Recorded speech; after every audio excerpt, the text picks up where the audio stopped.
নানির রক্তে ভেজা গেঞ্জি, সাথে মামাতো ভাইয়ের স্ত্রীও হয়েছে খুন। পরিবারের দুই সদস্যকে হারিয়ে শোকের এমন মাতম। আসসালামু আলাইকুম ওয়া রাহমাতুল্লাহি ওয়া বারাকাতুহু। সুপ্রিয় দর্শক, স্বাগতম জানাচ্ছি আপনাদের সবাইকে। দর্শক, নতুন আরেকটি ভিডিওতে আপনাদেরকে জানান দিতে চাই, বগুড়াতে প্রেমে প্রত্যাখ্যাত হয়ে মানে প্রেমকে স্বীকার না করে মেয়ে অবহেলা করায় কিংবা প্রেমে সাই না দেওয়ায় মেয়েকে আহত করেছে এবং মেয়েকে আহত করার সময় মেয়ের দাদি এবং বাবি বাধা দেওয়ায় তাদেরকে সরাসরি হত্যা করা হয়েছে, মানে তারা নিহত হয়েছে। দর্শক, বলছি বগুড়ার কথা। বগুড়ার একজন মেয়েকে অন্য একজন ছেলে আজকে না প্রায় 8 মাস ধরেই প্রেমের প্রস্তাব দিয়ে আসছে, নানানভাবে তাকে টিচিং করে আসছে, কিন্তু সেই মেয়েটি কখনো সেই ছেলের প্রেমে রাজি হয়নি, প্রস্তাবে রাজি হয়নি। যার কারণে সর্বশেষ মেয়ের ঘরে ঢুকে মেয়ের উপরে নির্যাতন করার সময় তার দাদি এবং ভাবি বাধা দেওয়ার চেষ্টা করায় দাদি এবং ভাবিকে হত্যা করেছে। এরকম একটি ঘটনা ঘটেছে আমাদের বগুড়া, আমাদের বাংলাদেশে। দর্শক, কি বলবেন, একের পর এক বাংলাদেশে চলছে এটা কি? একটা সময় তো ছিল তখনও মানুষ প্রেম করতো, প্রেমের প্রস্তাব দিত, কিন্তু কখনো এরকম চিন্তা মাথায় আসতো না যে মেয়ে প্রেমের প্রস্তাব না মানলে তাকে মেরে দিব, মেরে ফেলবো।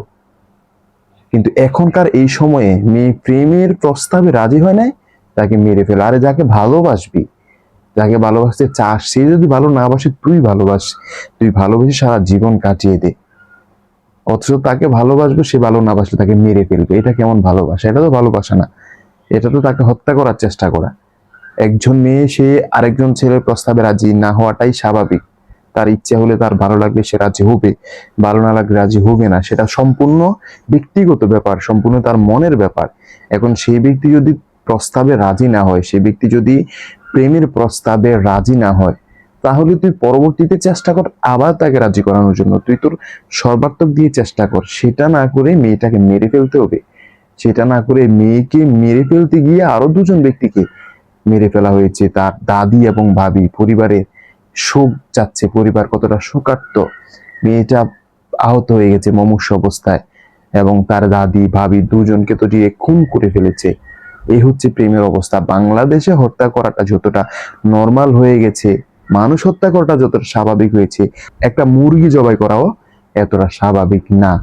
বাংলাদেশের আসলে পরিস্থিতি, পরিবেশ দিনে দিনে অবনতি হচ্ছে, দিনে দিনে আইয়ামে জাহিলিয়াতের যুগের দিকে বাংলাদেশ এগুচ্ছে। এই বাংলাদেশ তো কেউ চায়নি, এই বাংলাদেশ তো কেউ কল্পনাও করেনি। দৈনিক এই সামান্য সামান্য ইস্যু নিয়ে খুন খারাপি হয়ে যাবে, একের পর এক হত্যা হয়ে যাবে, এরকম কখনোই তো কেউ চিন্তাও করেনি। যে বাংলাদেশকে নিয়ে এরকম চিন্তা করার মতো চিন্তাও তো ছিল না। কিন্তু এখন কি হচ্ছে, সামান্য প্রেমের প্রস্তাবে রাজি হয় নাই, এই বিষয়টাকে ইস্যু করে দুজনকে মেরে ফেলতে হবে, তিনজনকে হত্যা করার চেষ্টা করে দুজনকে মেরে ফেলতে হবে। সামান্য শুধু প্রেমের প্রস্তাবে রাজি হয় নাই। এরকম না যে এখানে লক্ষ লক্ষ টাকা জড়িত, অনেক স্বার্থ জড়িত, কিছুই না। শুধু প্রেমের প্রস্তাবে রাজি হয় নাই। ছেলেটা কতটা খারাপ, কতটা খারাপ। আর 8 মাস ধরে মেয়েটাকে নানানভাবে ডিস্টার্ব করছে, মেয়েটাকে নানানভাবে ইপটিজিং করে শেষ পর্যন্ত 8 মাস পরে ঘরে ঢুকে মেয়েটাকে হত্যা করার চেষ্টা করায়, বাধা দেওয়ায় তাদেরকে খুন করেছে। আমি প্রশাসনের দৃষ্টি আকর্ষণ করব, তাকে দৃষ্টান্তমূলক শাস্তির ব্যবস্থা করতে হবে, দৃষ্টান্তমূলক, যেটা পুরো দেশবাসী, পুরো বিশ্ববাসী দেখে এবং এরকম চিন্তা যেন কারো মাথায় না আসে। প্রেমের প্রস্তাব তো দিতেই পারে, প্রেমের প্রস্তাব দিয়েছে, ওয়েল, মেয়ের ইচ্ছে হলে, মেয়ের চিন্তা ভাবনা করে ভালো লাগবে ওকে বলবে, না লাগবে সরে যাবে, সেটা তো স্বাভাবিক, এই স্বাধীনতা তো আছে। এখন আমি প্রেমের প্রস্তাব দিব, তোমাকে রাজি হতেই হবে, এটা তো প্রস্তাব, এটা তো জোরাজোরি। এখন আমি প্রস্তাব দিব, তোমার ইচ্ছে হলে রাখবা না, ইচ্ছে না হলে রাখবা না, এটা হচ্ছে ন্যাচারাল। কিন্তু আমার প্রস্তাব তুমি রাখতে হবে, না রাখলে মেরে ফেলবো। এটা তো পুরাটাই জোর, মানে জোর খাটিয়ে। এখন মেয়েটা সেই জোরে রাজি হয় নাই, সেজন্য তাকে হত্যা করতে গিয়ে তার বাবা এবং দাদিকে হত্যা করে ফেলেছে। দর্শক, আপনারা কেমন শাস্তি চান? এরকম ভয়ঙ্কর অপরাধের কেমন শাস্তি চান? অবশ্যই আপনারা কমেন্ট বক্সে জানিয়ে দিবেন এবং নিজেদের আত্মীয় স্বজনকে, নিজেদের পাড়া প্রতিবেশীকে সাবধান করবেন, এইরকম ভয়ঙ্কর কর্মকাণ্ডের সাথে যেন কেউ জড়িয়ে না যায়। কারণ উঠতি বয়সটা কখন কি করে ফেলে সেটা বোঝা দেয়। সেজন্য নিজের সন্তানকে, নিজের আশেপাশের মানুষকে চোখে চোখে রাখার চেষ্টা করবেন এবং সকল অন্যায় থেকে সতর্ক রাখবেন। দর্শক, সকলে এই ভিডিওটি শেয়ার করে দিবেন। ধন্যবাদ।